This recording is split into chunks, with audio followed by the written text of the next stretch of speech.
আসসালামু আলাইকুম, স্বাগত জানাচ্ছি আরটিভির সন্ধ্যার সংবাদে। আপনাদের সঙ্গে আছে আমি সৈয়দা সাদিয়া বেনাজির এবং আমি ফাহমিদা সালাম। বিএনপি চেয়ারম্যান তারেক রহমান বলেছেন, কর্মজীবী নারীদের নিয়ে একটি রাজনৈতিক দলের মন্তব্য কলঙ্কজনক। 5 আগস্টের পর দেশের অর্ধেক জনগোষ্ঠীকে তুচ্ছতাচ্ছিল্য ও নারীদের ঘরে আটকে রাখতে তারা উঠে পড়ে লেগেছে। যশোরের নির্বাচনী সমাবেশে তিনি এসব কথা বলেন। এর আগে খুলনায় নির্বাচনী জনসভায় ভোট গণনায় দেরি হবে বললে তাৎক্ষণিক প্রতিহতের নির্দেশ দেন তারেক রহমান। প্রতিনিধিদের সঙ্গে নিয়ে নাজমুল হোসেন সাইমনের ক্যামেরায় রিপোর্ট করছেন মায়দুর রহমান রুবেল। ধানের শীষের ঢেউয়ে উত্তাল তরঙ্গের দোলা লাগলো রূপসাপাড়ের জনপদ খুলনায়।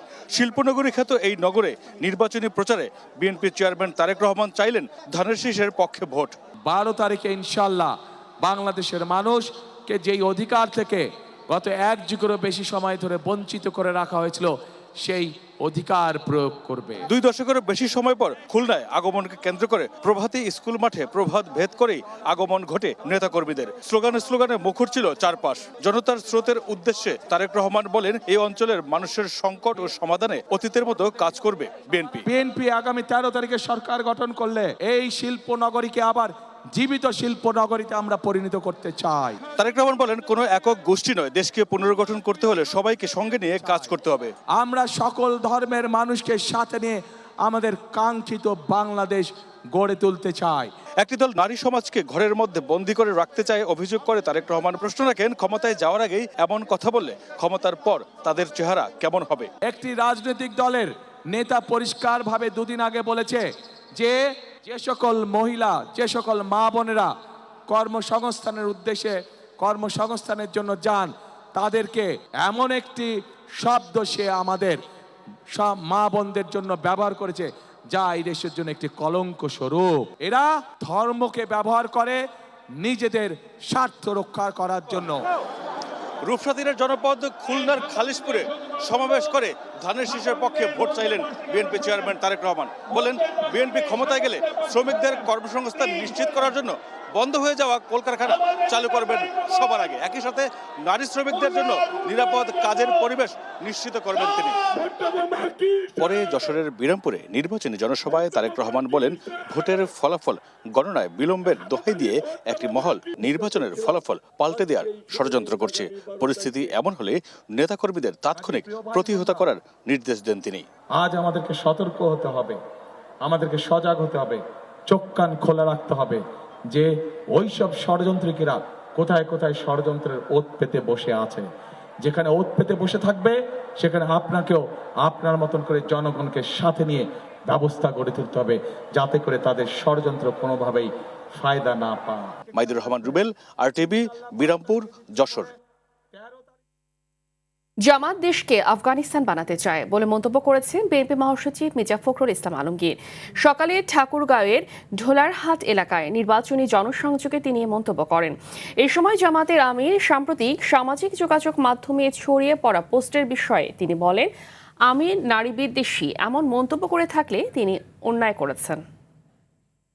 আজকে আমাদের সামনে মহাসচিব আসতেছেন।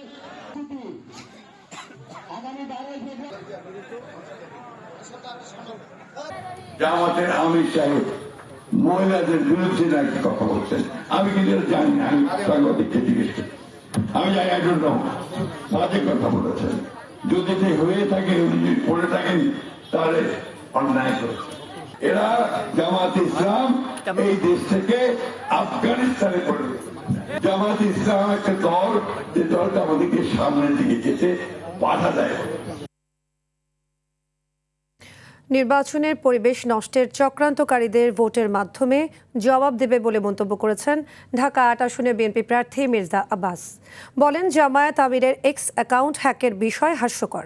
এদিকে রাজধানীর বিভিন্ন আসনে ভোটারদের মন জয়ে অবিরাম ছুটে চলেছেন প্রার্থীরা।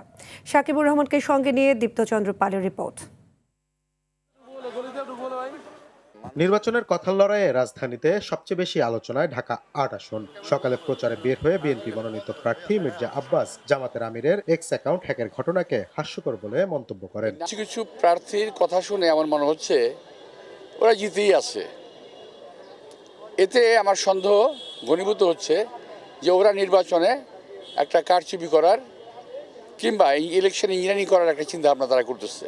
ঢাকার উত্তর কিংবা দক্ষিণ বসে নেই বিএনপির অন্যান্য প্রার্থীরাও। সকাল থেকেই কর্মী সমর্থক নিয়ে নিজেদের পক্ষে প্রচারণা চালান তারা। আমাদের দায়িত্বের জায়গা থেকে আমরা সর্বোচ্চ চেষ্টা করব যাতে আইন শৃঙ্খলা পরিস্থিতি আমাদের জায়গা থেকে যতটুকু দায়িত্ব পালন করার কথা সেটা আমরা করব, যাতে মানুষ নির্ভয় নির্বিঘ্নে উৎসাহ উদ্দীপনা নিয়ে ভোট কেন্দ্রে ভোট দিতে পারে। একটা জরিপ করে দেখেছি, ইনশাল্লাহ আমার পক্ষেই রায়টা আসবে।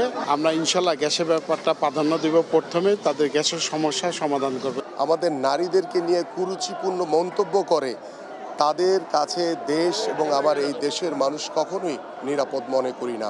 ঢাকা 15 আসনের জনগণ ভোটার তাদের নিজের এলাকার সন্তানকে, এলাকার ছেলেকে তারা নির্বাচিত করবে। বিএনপির প্রার্থীরা আচরণবিধি লঙ্ঘন করছে বলে অভিযোগ করেন জামায়াতের প্রার্থীরা। প্রচার সামগ্রীর ক্ষেত্রে আমার মনে হয় আমার প্রতিপক্ষ প্রার্থীর আচরণবিধি যে সীমা আছে, ব্যয়ের সীমা, সেটা অতিক্রম করে গেছে। বিভিন্ন জায়গায় টেলিফোনে আমার ভোটারদের থ্রেট করা হচ্ছে, বিভিন্ন জায়গাতে ক্যাম্পেইনে যখন যাচ্ছে সেখানে থ্রেট করা হচ্ছে।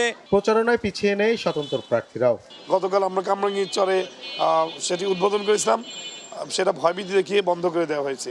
আমরা নির্বাচন কমিশনকে জানিয়েছি, দেখি নির্বাচন কমিশন কি ব্যবস্থা নেয়। জয়ের বিষয়ে সব দলের প্রার্থীরা আশাবাদী হলেও ভোটের সুষ্ঠু পরিবেশ চান ভোটাররা। দীপ্তচন্দ্র পাল, RTV, ঢাকা। দর্শক, এই মুহূর্তে ঢাকা 11 আসনে রয়েছেন সহকর্মী আব্দুল রহিম। সরাসরি চলে যাচ্ছি তার কাছে। রহিম, নির্বাচনী প্রচারণার কি খবর আছে আপনার কাছে জানাবেন এবং সাধারণ মানুষের উৎসাহ উদ্দীপনা জানাবেন। ফাহমিদা, বিকাল থেকে আমরা বিভিন্ন এলাকা, বিভিন্ন নির্বাচনী প্রচারণা আমরা দেখেছি। এখানে প্রার্থীরা যেমন তাদের নিজ নিজ প্রতিশ্রুতি দিচ্ছেন ভোটারদেরকে, ঠিক তেমনইভাবে ভোটারদের মধ্যে কিন্তু একটি বাড়তি উৎসাহ উদ্দীপনা দেখা গিয়েছে ভোট নিয়ে। এবং যেমনটি দেখা গিয়েছে দীর্ঘ 15 বছর পরে একটি ভোট উৎসব অনুষ্ঠিত হতে যাচ্ছে আগামী 12ই ফেব্রুয়ারি। সেটিকে কেন্দ্র করে কিন্তু সকল শ্রেণী পেশার মানুষের মধ্যে একটি উৎসবের আমেজ তৈরি হয়েছে এবং প্রার্থীরা যেমন আসছে তাদেরকে যেমন তারা সাদরে গ্রহণ করছে, ঠিক তেমনইভাবে কিন্তু তারা তাদের বিভিন্ন দাবি দাওয়া তাদের কাছে পেশ করছেন, যে তাদের যে দাবিগুলো রয়েছে। বিশেষভাবে ঢাকার 11 আসনের কথা যদি বলি, আমি যেখানে রয়েছি কিছুক্ষণ আগে, এখানে বিএনপি সমর্থিত প্রার্থী তিনি প্রচারণা চালিয়েছেন। তাদের কাছে যেমনটি দাবি তোলা হচ্ছে, এলাকায় কিন্তু ড্রেনেজ ব্যবস্থার একটি সমস্যা রয়েছে এবং সবচাইতে বড় যে সমস্যা মাদকের সমস্যা, সেই সমস্যাটাকে কেন্দ্র করে তারা তুলে ধরছেন এবং তারা যেমন প্রত্যেকটি প্রার্থী প্রতিশ্রুতি দিচ্ছেন এলাকায় যুবকদেরকে শক্তিতে রূপান্তর করে তাদেরকে কাজে লাগাবেন এবং ড্রেনেজ ব্যবস্থাগুলো তারা সঠিকভাবে মূল্যায়ন করবেন বলে তারা জানাচ্ছেন। এছাড়া আমরা আরও বিভিন্ন এলাকায় গিয়েছি, সকল জায়গায় যেটি দেখা গিয়েছে একটি ভোট উৎসবে পরিণত হয়েছে এই ভোট উৎসবটি এবং এটি 12 তারিখে ঠিক বোঝা যাবে যে তাদের নিজস্ব প্রার্থীদেরকে তারা বেছে নেবেন এবং এখন পর্যন্ত সবাই নিজ নিজ এজেন্ডা দিয়ে যাচ্ছে প্রত্যেকটি ভোটারদের কাছে। তো এই ছিল ঢাকা 11 আসন থেকে সর্বশেষ। ফাহমিদা, ধন্যবাদ আপনাকে। জামাত দেশকে অন্ধকার যুগে ফিরে নিতে চায় বলে মন্তব্য করেছেন বিএনপির স্থায়ী কমিটির সদস্য সেলিমা রহমান। আর জ্যেষ্ঠ যুগ্ম মহাসচিব রুহুল কবির রিজভী মনে করেন দলটি কোনোভাবে ক্ষমতা দখলে নিলে সর্বপ্রথম নারীর অধিকার সংকুচিত করবে। নয়াপল্টনে বিক্ষোভ সমাবেশে বক্তারা নারীদের নিয়ে কুরুচিপূর্ণ মন্তব্যের কারণে ডাক্তার শফিকুর রহমানকে প্রকাশ্যে ক্ষমা চাওয়ার আহ্বান জানান। রুজু রফিকের রিপোর্ট, জানাচ্ছেন এআর বাদল। রাজধানীর নয়াপল্টনে এই ক্ষোভ নারীদের নিয়ে জামাত আমির ডাক্তার শফিকুর রহমানের বক্তব্য ঘিরে। জাতীয়তাবাদী মহিলা দল আয়োজিত এই বিক্ষোভ মিছিল থেকে জামাত আমিরের বক্তব্য ঘৃণা ভরে প্রত্যাখ্যান করা হয়। ঝাড়ু মিছিলের আগে দলীয় কার্যালয়ের সামনে বক্তারা জামাত আমিরকে ক্ষমা চাওয়ার আহ্বান জানান। কোনো স্বামী চায় না, কোনো বাবা চায় না, কোনো ভাইরা চায় না, তাদের স্ত্রীদের অসম্মান হোক, তাদের বোনের অসম্মান হোক, তাদের মায়ের অসম্মান হোক। শুধু চায় এই জামাত ইসলামের আমি শফিকুর রহমান এবং তার এই এনসিপি আর এই যে জামাত ইসলামরা যারা চায় যে নারীদের অসম্মান হোক। সুতরাং আপনি সাবধান হন। আমি আশা করবো আপনি সচেতন হবেন এবং ভবিষ্যতের ভুল সংশোধন করে ইনশাআল্লাহ আপনি আমাদের জনসমক্ষে ক্ষমা চাইবেন। বিএনপির সিনিয়র যুগ্ম মহাসচিব রুহুল কবির রিজভী বলেন, জামাত কোনোভাবে রাষ্ট্র ক্ষমতা পেলে নারী সমাজে ভয়াবহ দুর্গতি নেমে আসবে। শফিক সাহেব বলছেন যে ফেসবুকের তার আইডি এটা হ্যাক হয়েছে, কিন্তু যেটা ভেরিফাইড সেইটা হ্যাক হয়ে গেল আবার অল্প সময়ের জন্য। এটা তো খুব রহস্যজনক। আপনাদের অন্যান্য জায়গার আচরণ দেখে তো মনে হয় আপনারা নারীদের প্রতি কি আচরণ করবেন এটা এখনই তো বোঝা যায়। যদি কোনোভাবে রাষ্ট্র ক্ষমতা পান তাহলে এই দেশের নারী সমাজ যে চরম দুর্গতির মধ্যে পড়বে সেইটা বলার অপেক্ষা রাখে না। প্রকাশ্যে ক্ষমা না চাইলে নারীদের ক্ষোভের আগুনে জামাত ধ্বংস হয়ে যাবে বলেও মন্তব্য করেন সেলিমা রহমান। ডক্টর শফিককে বলতে চাই, আপনি একজন শিক্ষিত লোক, আপনি এই ধরনের কথাবার্তার জন্য আপনি জনসমক্ষে মেয়েদের কাছে ক্ষমা চান, এবং তা নইলে কিন্তু বাংলাদেশের নারী সমাজে আগুন জ্বলবে, সেই আগুন আপনার চেষ্টা করবেন আগামী 12 তারিখে। AR বাদল, RTV, ঢাকা। ঋণ খেলাপি ও দুর্নীতিবাজদের দিয়ে প্রত্যাশিত বাংলাদেশ করা সম্ভব নয় বলে মন্তব্য করেছেন জামায়াতের আমির ডাক্তার শফিকুর রহমান। কক্সবাজারের মহেশখালীতে এক নির্বাচনী জনসভায় এ মন্তব্য করেন তিনি। বলেন, বস্তা পচা রাজনীতির পরিবর্তন করাই এখন জামায়াতের লক্ষ্য। এ সময় ক্ষমতায় গেলে মেয়েদের মাস্টার্স পর্যন্ত পড়াশোনার খরচ দেওয়ার প্রতিশ্রুতি দেন জামায়াত আমির। প্রতিনিধিদের পাঠানো তথ্যচিত্রে আরও জানাচ্ছেন লিওন আজাদ। নির্বাচনী প্রচারণার 12তম দিনে চট্টগ্রাম বিভাগে যান জামায়াতের আমির ডাক্তার শফিকুর রহমান। কক্সবাজারের মহেশখালীতে আয়োজিত নির্বাচনী জনসভায় অংশ নিয়ে দিনের কর্মসূচি শুরু করেন তিনি। আমিরের আগমন উপলক্ষে সকাল থেকেই নেতাকর্মীদের পদচারণায় মুখর হয়ে ওঠে মহেশখালীর নতুন বাজার সরকারি প্রাথমিক বিদ্যালয়ের মাঠ। সেখানে জামায়াত আমির বলেন, চাঁদাবাজ, দুর্নীতিবাজ ও ঋণ খেলাপিদের এবার লাল কার্ড দেখাবে জনগণ। নেতৃত্ব ঠিক তো সব ঠিক, নেতৃত্ব দুর্নীতিবাজ, চাঁদাবাজ, ঋণ খেলাপি, ব্যাংক ডাকাত, এই নেতৃত্ব দিয়ে আগামীর বাংলাদেশ হবে না। যুবকদের প্রত্যাশার বাংলাদেশ গড়া যাবে না। পরে কক্সবাজারে আরেকটি সমাবেশে নারীদের নিরাপত্তা নিশ্চিত করার পাশাপাশি মাস্টার্স পর্যন্ত মেয়েদের পড়াশোনার খরচ বহনের প্রতিশ্রুতি দেন তিনি। তাদেরকে ঘরে চলাচলে, কর্মস্থলে সব জায়গায় তাদের পূর্ণ নিরাপত্তা নিশ্চিত করা হবে। শিক্ষায় আমরা বলেছি মাস্টার্স পর্যন্ত তাদের সমস্ত শিক্ষা খরচ বহন করবে সরকার।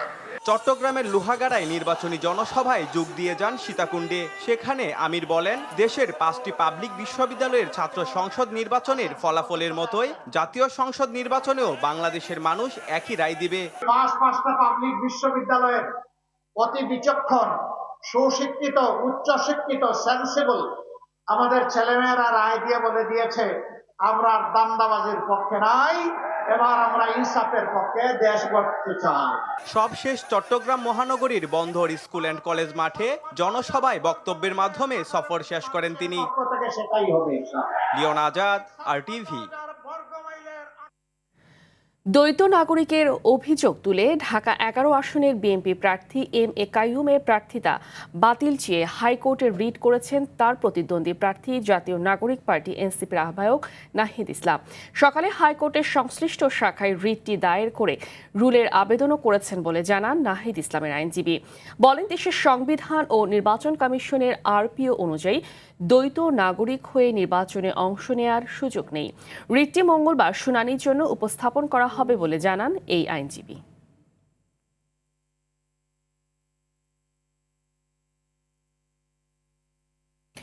নির্বাচনের মাঠ প্রশাসন একটি নির্দিষ্ট দলের হয়ে কাজ করছে বলে অভিযোগ করেছেন NCP নির্বাচন কমিশন বিষয়ক উপকমিটির সেক্রেটারি আইমান রাহাত। সোমবার আগারগাঁও নির্বাচন ভবনে প্রধান নির্বাচন কমিশনারের সঙ্গে বৈঠক শেষে এসব অভিযোগ করেন তিনি। বলেন, বিএনপির কেউ আচরণবিধি মানছে না। এছাড়া নির্বাচনী প্রচারণায় NCP সহ জোটের বিভিন্ন প্রার্থীদের উপর বিএনপি ও আওয়ামী লীগের হামলার অভিযোগ করেন তিনি।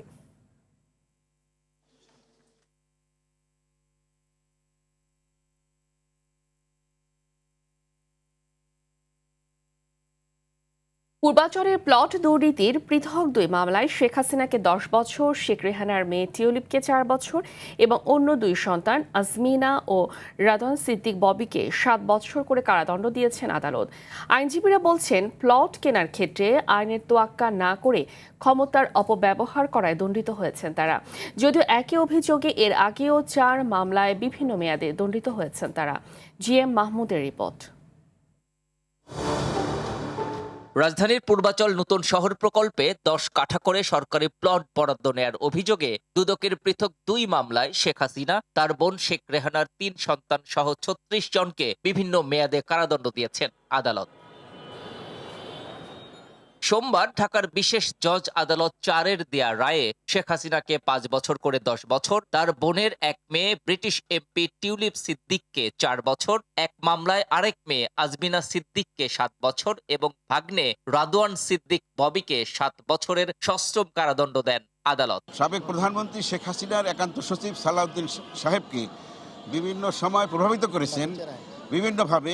এই বিষয়টা প্রধানমন্ত্রী কার্যালয়ের 2 জন কর্মকর্তা কর্মচারী এসে আদালতে সাক্ষী প্রদান করেছেন। এ বিষয়ে দুদকের আইনজীবীরা বলেন, টাকা দিয়ে প্লট কিনলেও রাজুকের নিয়ম না মেনে আবেদন করা সহ হলফনামায় তথ্য গোপন করে অপরাধ করেছেন তারা। অভিজাত এলাকায় তাদের নামে ফ্ল্যাট এবং জমি থাকা সত্ত্বেও তারা মিথ্যা হলফনামা প্রদান করে এই প্লটগুলি হাতিয়ে নিয়েছেন। এর আগেও প্লট দুর্নীতির অন্য 4 মামলায় শেখ হাসিনার 26 বছর, শেখ রেহানার 7 বছর, টিউলিপের 2 বছর এবং জয় ও পুতুলের 7 বছর করে কারাদণ্ড হয়।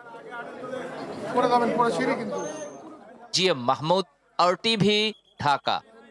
শিশু গৃহকর্মীকে নির্যাতনের মামলায় বিমান বাংলাদেশ এয়ারলাইন্সের ব্যবস্থাপনা পরিচালক ও প্রধান নির্বাহী কর্মকর্তা শফিকুর রহমান ও তার স্ত্রী এবং অপর 2 গৃহকর্মীকে গ্রেফতার করেছে পুলিশ। ভোর 3:30টার দিকে উত্তরার বাসা থেকে তাদের গ্রেফতার করে উত্তরা পশ্চিম থানা পুলিশ। পুলিশ জানিয়েছে 11 বছরের ওই শিশু গৃহকর্মীকে বীভৎসভাবে নির্যাতনের অভিযোগে তাদের বিরুদ্ধে মামলা রয়েছে। পরে ঢাকার মেট্রোপলিটন ম্যাজিস্ট্রেট মোহাম্মদ ইহসানুল ইসলামের আদালতে হাজির করেন মামলার তদন্ত কর্মকর্তা উত্তরা পশ্চিম থানার উপপরিদর্শক রোবেল মিয়া। তিনি আসামিদের কারাগারে আটক রাখার আবেদন করেন।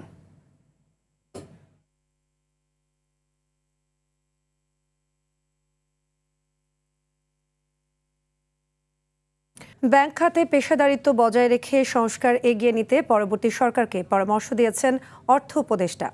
একই সঙ্গে কর্মসংস্থান তৈরি করতে SME ও মাঝারি শিল্পে নজর দেওয়ার পরামর্শ উপদেষ্টা ও বাংলাদেশ ব্যাংক গভর্নরের। বার্ষিক সম্মেলনে খেলাপি ঋণ এক সংখ্যায় নামিয়ে আনার লক্ষ্য নির্ধারণ করেছে সোনালী ব্যাংক। তৌহিদুর রহমানের রিপোর্টে দেখুন বিস্তারিত।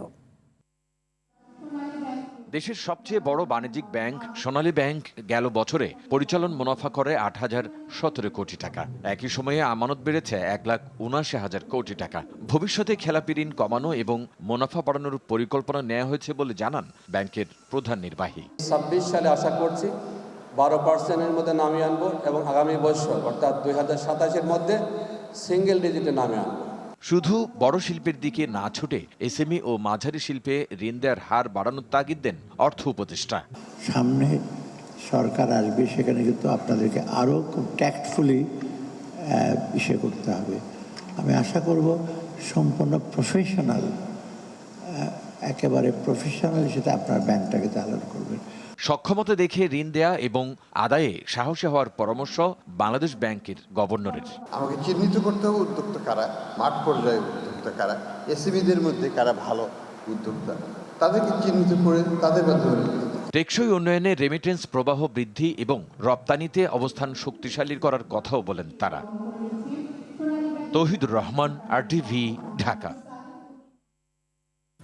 চট্টগ্রাম বন্দরে অচলাবস্থা সৃষ্টি করে আন্দোলনকারী সরকারি কর্মকর্তা কর্মচারীদের বিরুদ্ধে ব্যবস্থা নেওয়ার নির্দেশ দেওয়া হয়েছে বলে জানিয়েছেন নৌ পরিবহন উপদেষ্টা ডক্টর M শাখাওয়াত হোসেন। তিনি বলেন, নির্বাচন ও রমজানের আগে এ ধরনের আন্দোলন উদ্দেশ্য প্রণোদিত। অবস্থার কারণে দেশের ক্ষতি হচ্ছে, সেই ক্ষতির মাসুল কে দেবে আই ডোন্ট নো। ইলেকশনের আগে আমরা অলরেডি এই রমজানের পণ্য নিয়ে নানান রকমের সমস্যার মধ্যে আছি। আপনারা জানেন প্রতিদিন রেইড হচ্ছে, প্রতিদিন ফাইন হচ্ছে, এবং এমনও বলেছি আমি যে শুধু ফাইন করলে হবে না, এরপরে বলতে হবে ওই লাইটারে যেটাকে পাওয়া যাবে তার যে রেজিস্ট্রেশনটা বাতিল করা হবে। শহীদ রাষ্ট্রপতি জিয়াউর রহমানের জন্মবার্ষিকী উপলক্ষে ফ্রি হৃদরোগ চিকিৎসা ও ফ্রি ওষুধ বিতরণ কার্যক্রম পরিদর্শন করেছেন ডাক্তার জুবাইদা রহমান। দুপুরে রাজধানীর মহাখালী করাইল আনসার ক্যাম্পে ডক্টরস অ্যাসোসিয়েশন অব বাংলাদেশ ড্যাব এই মেডিকেল ক্যাম্পের আয়োজন করে। সে সময় ডাক্তার জুবাইদা রহমান চিকিৎসা সেবা নিতে আসা রোগীদের খোঁজ খবর নেন এবং চিকিৎসা কার্যক্রম বিষয়ক পরামর্শ দেন। এ সময় উপস্থিত ছিলেন বিএনপি চেয়ারম্যানের উপদেষ্টা ও ড্যাবের সাবেক সভাপতি ডাক্তার ফরহাদ হালিম ডোনার, ঢাকা 17 আসনের তারেক রহমানের নির্বাচনী প্রধান সমন্বয়ক ও চেয়ারম্যান উপদেষ্টা আব্দুস সালাম সহ ড্যাবের বিভিন্ন পর্যায়ের চিকিৎসকরা।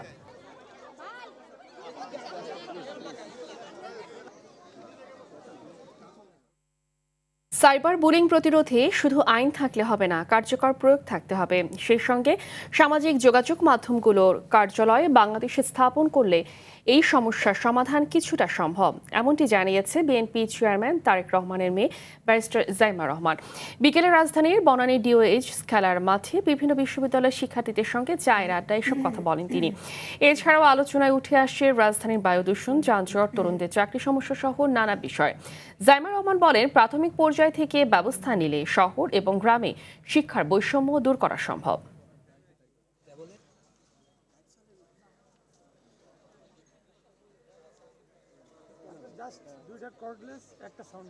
Social media is a powerful টুল, কিন্তু একদিক থেকে যদি এটাকে মানে ম্যানেজ না করা হয় তাহলে ঘটে। ওই কারণে এই যে সাইবার বুলিং এর জন্য আরও মানে মহিলারা যে মানে মত প্রকাশ করবে, ভাবচিন্তা প্রকাশ করবে, ওটা করার মানে সাহস থাকে না। স্কুল থেকে যদি শেখানো হয় যে এটা হলে এটা করতে লাগবে, তারপরে ওটা যদি ঘন ঘন শেখানো হয় তখন কিন্তু মাথায় ঢুকে থাকে যে এই জিনিসগুলো করা খারাপ, সাইবার বুলিং এগুলো করা খারাপ নিষেধ। রিপোর্টিং এর যদি একটা সিস্টেম থাকে সবাই জানে, অ্যাডভাইস করা হয়। সন্ধ্যার সংবাদ এ পর্যন্তই। রাতের সংবাদ 11:15টায় দেখার আমন্ত্রণ রইল। ধন্যবাদ সবাইকে। ধন্যবাদ।